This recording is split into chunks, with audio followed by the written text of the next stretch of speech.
Hi Peter, thanks very much for the question on your Samsung WW80J5555FX /EU.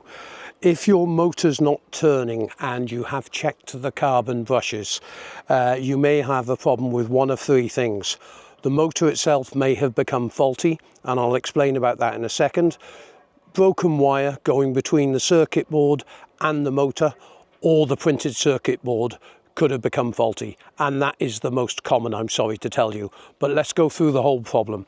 Let's deal with your washing machine. Firstly, there are two wires connected, one wire connected to each carbon brush.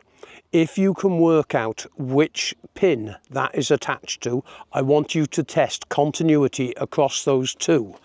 The reason being is sometimes the manufacturers with motors, inside the motor itself may be a heat sink and it disconnects one of the carbon brushes due to the fact the motor has overheated.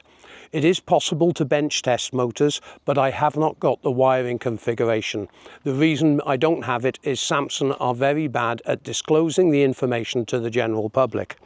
The next thing is the wiring harness. If you use your multimeter again and go from the circuit board to the motor and test each individual wire.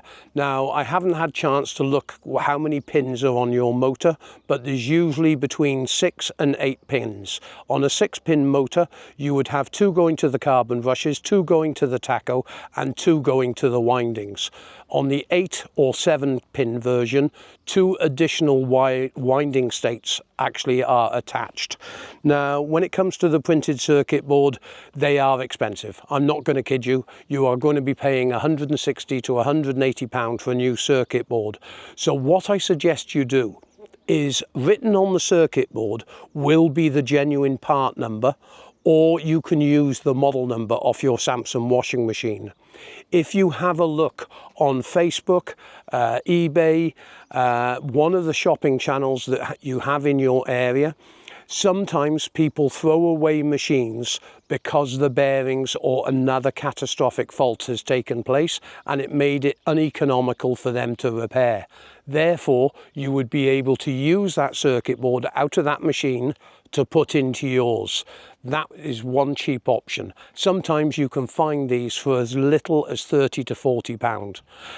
What I've also done for you is I've created a page which has a full exploded diagram of your machine and additional videos to assist you in testing motors, replacing the circuit board, diagnosing other problems on Samsung washing machines. I've done quite a few videos on them, and there is second-hand parts at the bottom of the page which I have in my workshop, and there is also a link at the top of the page to take you through to any new parts you need. I hope this helps you. Good luck with your repair. Remember, I'm away at the moment, so it does take me a while to come back to you if you do need further information. Thanks very much indeed for contacting us. Have a good day, mate.